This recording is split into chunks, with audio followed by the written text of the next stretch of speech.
controversiales a lo largo de los años con el manejo de la terapia hormonal de la menopausia, los progestágenos también. Y parto desde un punto de vista importante, y es que no podemos cortar con la misma tijera y meter en el mismo saco a todos los estrógenos porque se comportan de diferente manera. De la misma forma, no podemos meter a todos los progestágenos porque si solo vemos la función progestagénica es la misma para todos, pero las características diferentes hacen que tenga un campo de acción de una o de otra manera. Ayer hablábamos de que la terapia hormonal ha sido pendular y a lo largo de los años ha estado de un lado el péndulo, ahora afortunadamente está del lado de los beneficios y del apoyo para poder utilizarla. Pero cuando se comenzó a pensar en el lugar que tienen los progestágenos en la terapia hormonal, fue cuando se decidió que así como el estrógeno tenía muchos beneficios, también tenía un riesgo importante cuando se utilizaba de una manera sola a nivel del endometrio. Sabemos que es el responsable de la proliferación del endometrio y por consecuencia de que agarre cualquiera de los dos caminos en hiperplasia endometrial. Y entonces, en esa época en la que se le daba el beneficio, pero comenzó a aumentar el riesgo de cáncer de endometrio, en 1968-69, Smith y Seal dijeron, ¿cuál es el problema? Si le vamos a dar el beneficio al estrógeno y aumenta el riesgo de cáncer de endometrio, ¿por qué la mujer en etapa reproductiva no tiene cáncer de endometrio? Y es porque después de la ovulación produce progesterona que transforma el endometrio de proliferativo en secretor. Entonces simplemente agréguenle un progestágeno a la terapia estrogénica y con eso disminuye el riesgo de cáncer de endometrio. En efecto, así fue, de tal manera de que hoy por hoy, cuando hablamos de terapia hormonal de la menopausia en pacientes sin útero, esta puede ser y debe de ser con estrógenos nada más y de preferencia si es por la vía transdérmica. Pero cuando vemos a la mujer que tiene útero, siempre debemos de utilizar un progestágeno. ¿Cuáles a lo largo de la historia se mencionó como efectos desfavorables de los progestágenos? Wakatsuki decía que como en cualquier lugar del organismo, el estrógeno tiene un efecto y la progesterona o el progestágeno tiene el efecto antagónico, de tal manera de que todos los progestágenos contraponen el efecto favorable de los estrógenos, cosa que a lo largo de la historia se demostró que no era totalmente cierto. En algunas oportunidades también se mencionó que los efectos desfavorables del estrógeno en cuanto a del progestágeno, en cuanto al beneficio que tienen los estrógenos sobre perfil de lípidos, sobre carbohidratos, es antagonizado por la presencia del progestágeno.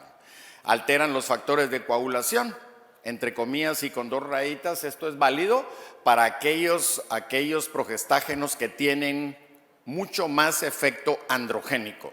Mientras menos androgénico es el progestágeno, menos modificación de los factores de coagulación.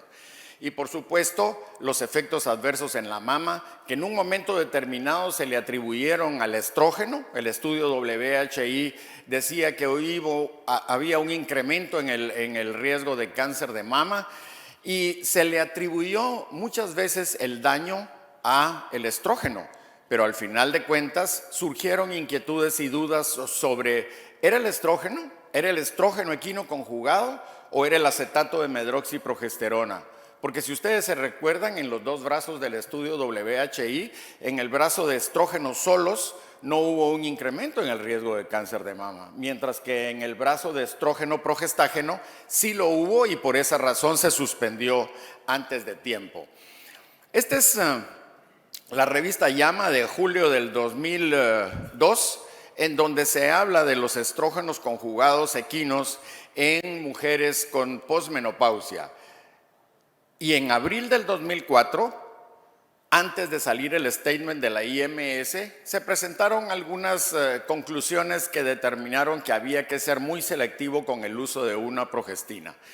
En esta diapositiva que mostramos la relación parte del estudio WHI, que lo saqué muy a razón de esta plática, hablamos de que existe una coincidencia entre las dos formulaciones de estrógeno o estrógeno progestágeno.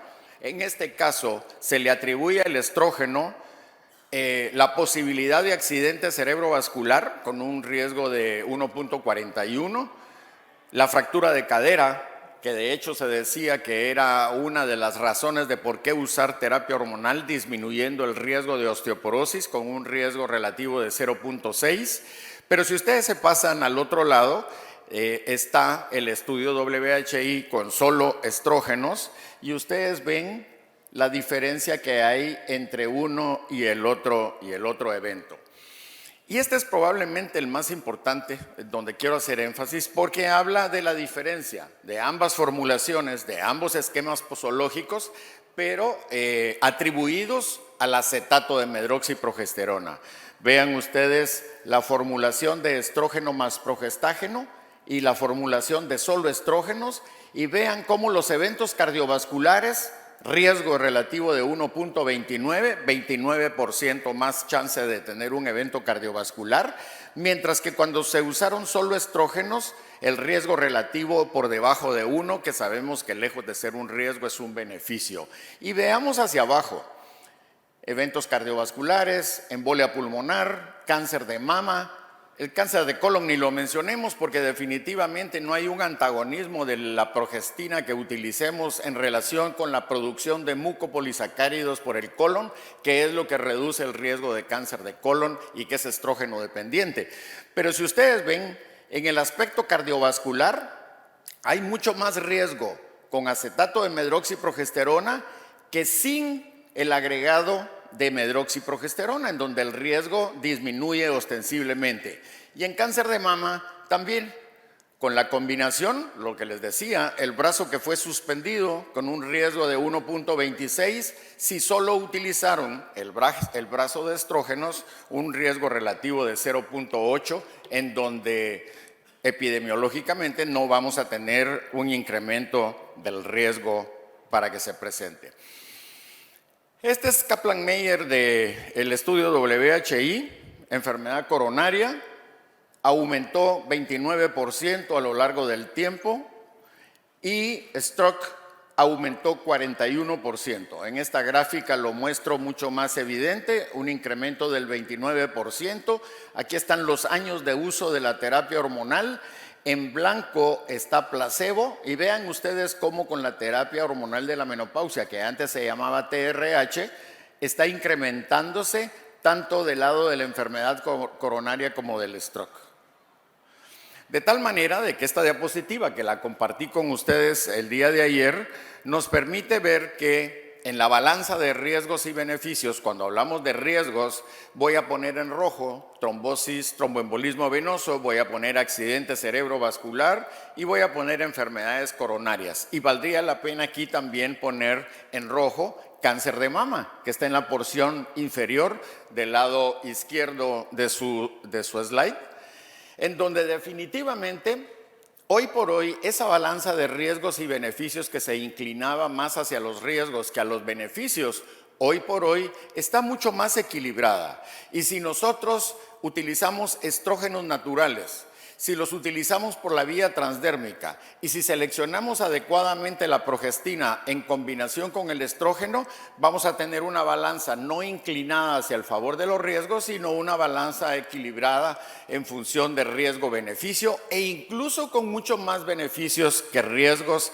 si la seleccionamos adecuadamente. ¿Cuáles serían entonces las consideraciones a mencionar antes de llegar a concluir? En primer lugar, son las progestinas las responsables de los efectos cardiovasculares negativos de la terapia hormonal porque se contraponen y antagonizan el beneficio del estrógeno. La segunda pregunta es, ¿son las progestinas las responsables de incrementar el cáncer de mama asociado a la terapia hormonal de la menopausia? Y la tercera pregunta es, ¿son las progestinas responsables o es específicamente el acetato de medroxiprogesterona, la dosis utilizada, la vía de administración o la forma? En las próximas diapositivas espero responderles estas preguntas partiendo de la hipótesis de que el momento del inicio de la terapia hormonal de la menopausia va a influir directamente en el beneficio o en el riesgo cardiovascular, como lo hablábamos el día de ayer. Lo único es que el día de ayer hablábamos del estrógeno. Hoy le entramos a la progestina como tal. Vean ustedes, decíamos que la hipótesis era el tiempo. Y en esta diapositiva podemos ver que el momento de iniciar la terapia de reemplazo hormonal es muy importante. En esa ventana de oportunidad de 10 años que hablaba Mendelssohn en su momento, aquí tenemos inicio de la terapia hormonal entre 0 y 9 años a partir de la menopausia, riesgo cardiovascular menos 11%, es decir, un riesgo relativo de 0.89, lo que se convierte en un beneficio, es decir, vamos a beneficiar a nuestras pacientes si comenzamos la terapia hormonal en los primeros 10 años después de haber sucedido la menopausia. Pero miren ustedes qué sucede entre 10 y 19 años, se invierte. Y aquí ya es más 22% con un riesgo relativo de 1.22. Aquí sí ya hay riesgo. Ayer lo hablábamos que lo que en un momento es amigo, con el paso del tiempo, lejos de ser amigo, se convierte en un enemigo porque aumenta el riesgo cardiovascular. ¿Y qué pasa cuando la comenzamos muy tardíamente? Si algo bueno tuvo el estudio WHI, que para mi gusto tiene muy poco, es que antes del WHI, los que hacíamos climaterio pensábamos que la terapia hormonal y los estrógenos eran tan buenos que cualquier momento era el indicado para comenzar. Llegaba mi paciente muy cómoda con la terapia hormonal, se sentía tan bien que me quería llevar a su mamá y cuando me llevaba a su mamá yo comenzaba con la terapia hormonal de la menopausia. Hoy no, después del WHI, qué pena, pero la mamá perdió la oportunidad porque el paso de los años permite que ya no se tenga que ser o ya no se pueda hacer preventivo, sino curativo. Tiene hiperlipidemia, tratémosla. Tiene osteoporosis, tratémosla. Pero si la agarramos en estos primeros 9 años, vamos a tener mucho más beneficios que riesgos porque vamos a encontrar una paciente sana. Hace un par de semanas estaba yo en el Congreso Nacional de Cardiología en mi país y les comentaba yo a mis colegas cardiólogos que nosotros tenemos una ventaja sobre ellos. Ya se imaginan cuando les dije eso a los cardiólogos, ¿verdad? No sé aquí en Dominicana, pero en mi país está el cardiólogo, Dios y el resto, ¿sí? Y que un humilde ginecólogo le llegue a decir que tenemos ventaja sobre ellos. Surgió un murmullo en el auditorium. Y es que tenemos una ventaja sobre ellos. Nosotros vemos pacientes sanas, entonces podemos ser preventivos. Ellos siempre van a ver pacientes enfermas. Ahí ya no podemos ser preventivos y definitivamente tenemos que ser curativos. Y esta diapositiva es el primer enlace con la prevención, sobre todo desde el aspecto puramente cardiovascular. ¿Qué estrógeno? No hay opciones. El estrógeno tiene que ser estradiol. Cuando hablamos de terapia sistémica, tiene que ser estradiol. La vía de administración la escogemos después de ver todos los resultados. Pero cuando buscamos un estrógeno, tiene que ser estradiol por su impacto favorable sobre el sistema cardiovascular, productor de óxido nítrico con vasodilatación, productor de prostaciclina, productor de vasodilatación también, no modificando los factores de coagulación, que sí lo hace el etinilestradiol por ser un estrógeno sintético, ¿sí? De hecho, cuando pensemos en darle una terapia combinada a una paciente que está en la transición menopáusica, en condiciones óptimas, hablando en términos generales, no usemos un estrógeno sintético, usemos un estrógeno natural, no utilicemos medroxiprogesterona, no utilicemos derivados 19-nortestosterona como la noretestosterona, porque tienen efectos androgénicos.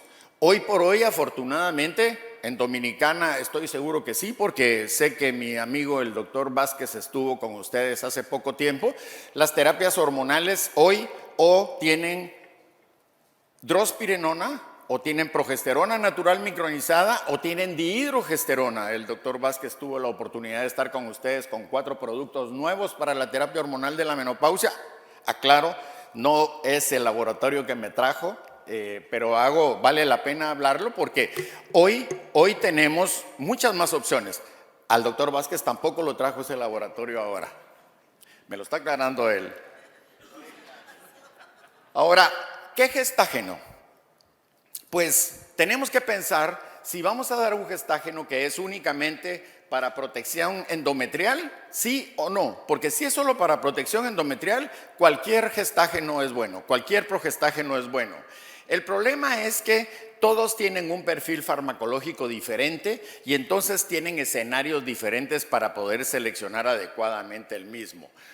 A pesar de eso, no hay muchos datos concluyentes que evalúen riesgo-beneficio del gestágeno a emplear. Sin embargo, cuando hablamos de mama, está el estudio E3N, que fue liderado hace algunos años por un francés, François Clavel. Bruno Delignier también sacó sus propias conclusiones con la progesterona natural micronizada, y en relación de cáncer de mama el riesgo relativo con ambas progestinas fue abajo de 1.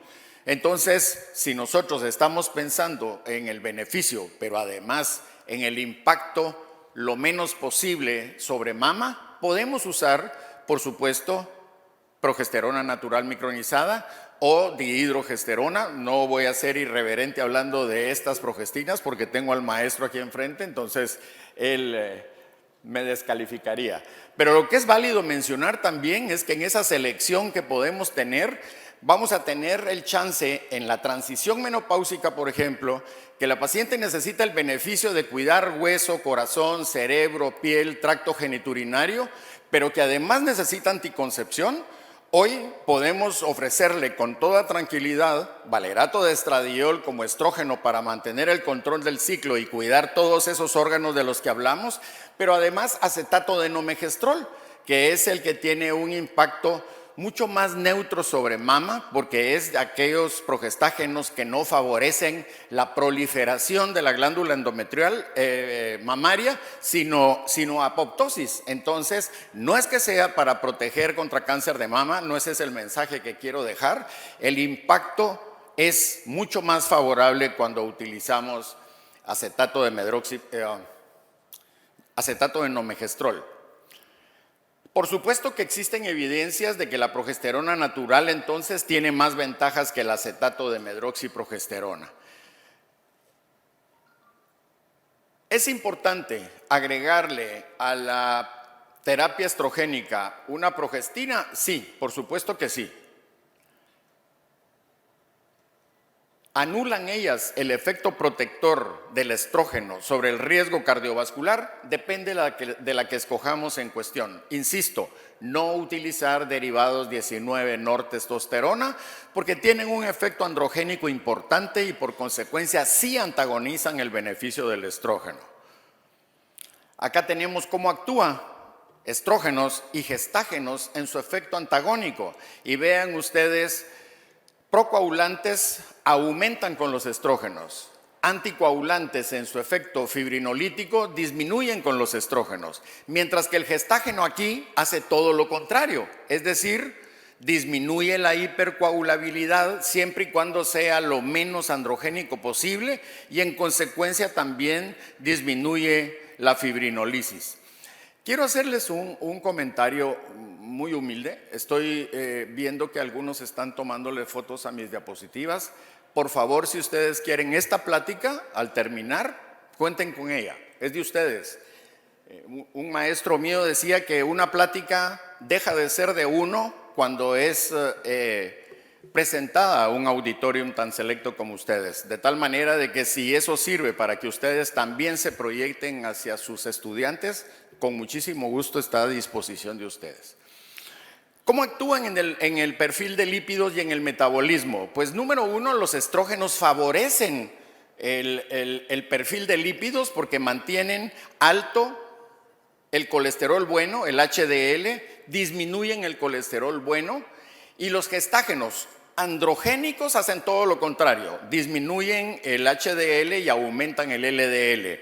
Pero si ustedes se fijan, y estoy seguro que ustedes tienen muchas pacientes en climaterio, ustedes le sacan un perfil de lípidos a una joven y generalmente es normal. ¿Por qué? Porque su ovario produce cantidades navegables de estradiol. Y en la posmenopausia casi todas tienen alterado su perfil de lípidos. ¿Por qué? Porque ya no producen estrógenos, entonces se invierte esta relación de L y HDL y de LDL. ¿Qué progestinas usamos entonces? Pues esta es la fórmula, el famoso ciclopentano peridrofenantreno de la progesterona. Al principio hasta me costaba decir el nombre. Hoy me he ido adaptando cada vez más, pero si nosotros vemos en la gráfica azul cuáles son los efectos que tiene la progesterona, nosotros tenemos que rescatar tres cosas importantes. En primer lugar, el efecto benéfico que hay sobre el hueso. Por ejemplo, Christiansen en su momento de los estudios de la osteoporosis decía: la mejor fórmula es la que está hecha a base de estradiol con noretestosterona, porque es un derivado 19-nortestosterona que se convierte en estrógeno y todo junto va a mejorar la calidad de hueso. Sí, pero es que la mujer no solo es hueso, y es más, la mujer es más corazón que hueso.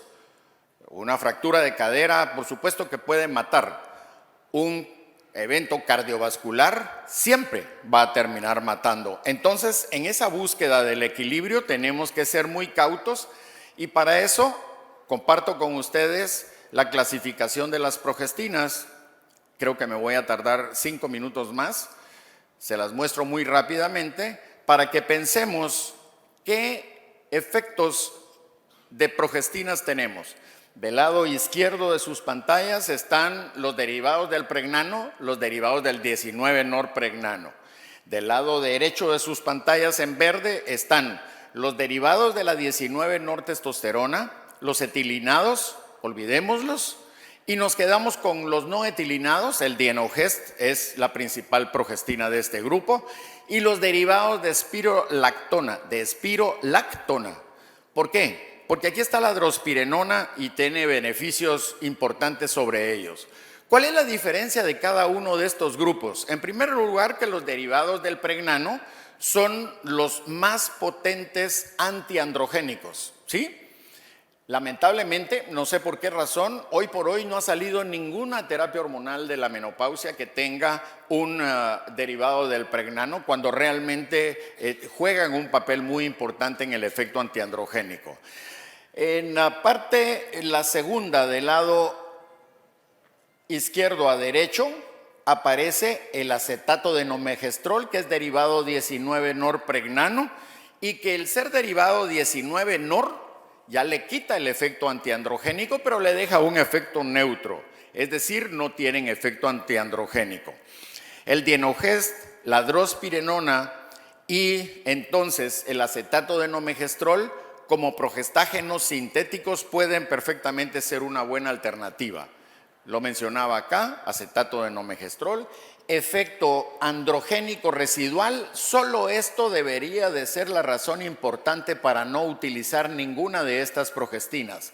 Nos queda entonces nos queda el no etilinado dienogest, que tiene un efecto híbrido, porque a pesar de ser un derivado, 19-nortestosterona, tiene un efecto antiandrogénico tan potente como los que están acá.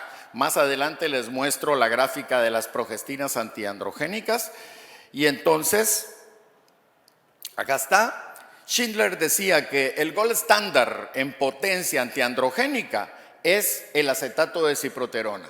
Y partiendo de esta base, el dienogest, les decía, híbrido, porque tiene un potente efecto antiandrogénico a pesar de ser derivado 19-nortestosterona.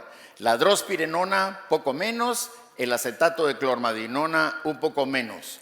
Entonces, cuando nosotros vemos ese efecto de las progestinas en la función cardiovascular, ya tenemos claro que el estrógeno tiene beneficios sobre el sistema cardiovascular. Pero ¿cuál es la diferencia de ser una progestina androgénica o antiandrogénica? Dijimos que deberíamos de escoger esta, ¿cierto? ¿Por qué razón? Miren ustedes, progestina androgénica sobre HDL, que es el colesterol bueno, casi no tiene impacto. pero sí mejora con las progestinas antiandrogénicas. Si vemos un factor proinflamatorio como es la proteína C reactiva, impacta negativamente la progestina androgénica. La progestina antiandrogénica no. Y en la función endotelial, la progestina androgénica no tiene beneficio, mientras que las antiandrogénicas sí. En factores de coagulación, ya lo decíamos anteriormente, sí hay un efecto por ser una progestina androgénica, mientras que no modifica factores de coagulación una progestina antiandrogénica. Este es un resumen de cuál es el efecto de las progestinas, de tal manera de que si nosotros quisiéramos hablar del efecto progestágeno, ese lo tienen todas, cualquiera. Pero cuando hablamos de los beneficios, aquí resaltan las antiandrogénicas, que son la drospirenona, la ciproterona, la clormadinona y el dienogest. Lo importante de esto son dos aspectos a considerar cuando seleccionemos la progestina. Número uno, ¿cuál de todas ellas tiene un efecto antimineral o corticoide? Y eso solo es la drospirenona. Pero además, aunque no lo resalto acá, vean ustedes cómo las progestinas antiandrogénicas tienen un impacto no favorable sobre glucocorticoide. Y eso sí, el dienogest lo respeta. Y recordemos que en la glándula suprarrenal se producen los mineralocorticoides, pero también los glucocorticoides. Entonces la influencia, dependiendo de la selección, puede ser negativa.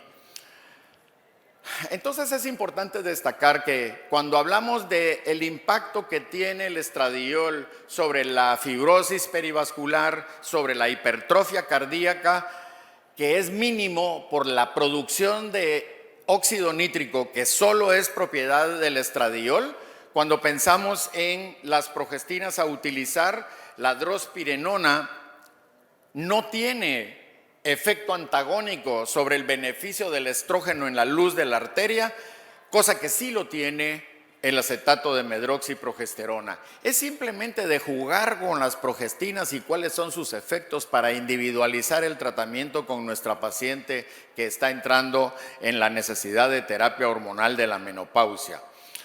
Entonces, el acetato de medroxiprogesterona sí agrava esa fibrosis vascular, antagoniza la producción de óxido nítrico, deteriora el endotelio vascular. Por esa razón, entre otras cosas, cuando salieron los resultados del WHI, no solo fueron mujeres que entraron muy tarde al estudio, sino que además con estrógenos equinos conjugados que tienen una respuesta diferente al estradiol en, por ejemplo, el perfil de lípidos, sino que, por si esto fuera poco, de postre, le ponen acetato de medroxiprogesterona, que no es la mejor progestina hoy por hoy, casi para nada.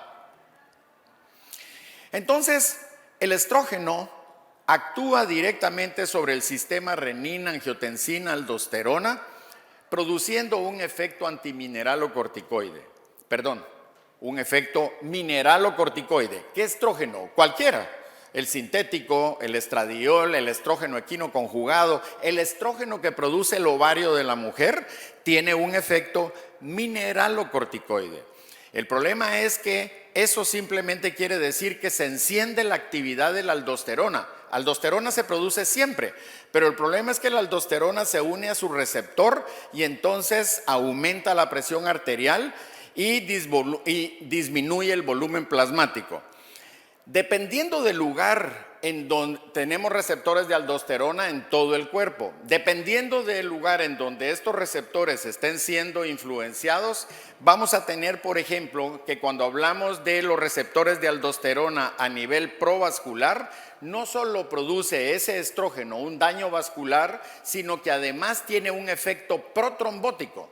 Y por supuesto, en aras del tiempo no les voy a mencionar cada uno de los receptores de aldosterona, pero vale la pena destacar que esa aldosterona solita, por la estimulación del estrógeno solito, es capaz de incrementar en cada uno de sus receptores la enfermedad cardiovascular. Esto trae como resultado que si nosotros utilizáramos drospirenona por el efecto antimineralocorticoide, se anula y se abole todo el riesgo cardiovascular responsabilidad del estrógeno sobre el endotelio vascular. Nuevos progestágenos no hay. En los últimos 40, 50 años no ha salido un progestágeno de investigación nueva para anticoncepción ni para terapia hormonal de la menopausia, pero estos son los que podemos utilizar.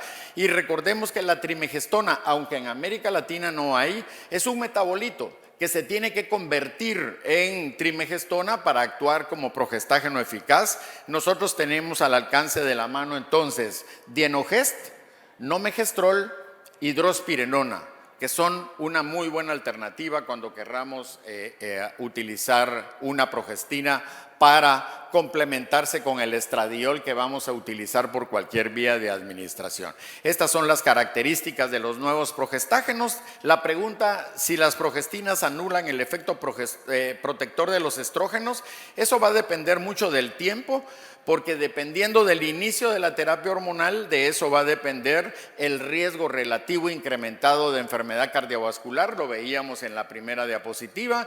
En esta simplemente les estoy poniendo algunas publicaciones de algunos autores que respaldan lo que les estoy mencionando. ¿Ese es para mí? Muchas gracias. Termino con las conclusiones de mi estudio, de mi presentación. En primer lugar, la adición de progestinas a la terapia estrogénica va a dar resultados diferentes dependiendo de la progestina que utilicemos, del tipo que utilizamos. Algunas progestinas sí antagonizan el efecto favorable de los estrógenos. No usemos progestinas derivadas 19 noretilinadas. Por supuesto que es importante también el esquema posológico que utilicemos. No es lo mismo el beneficio de una terapia hormonal cíclica en la transición menopáusica que continua en la mujer en la posmenopausia. La adición entonces en pacientes con riesgo de enfermedad cardiovascular puede ser diferente debido a los diferentes estadios y estímulos de la progestina.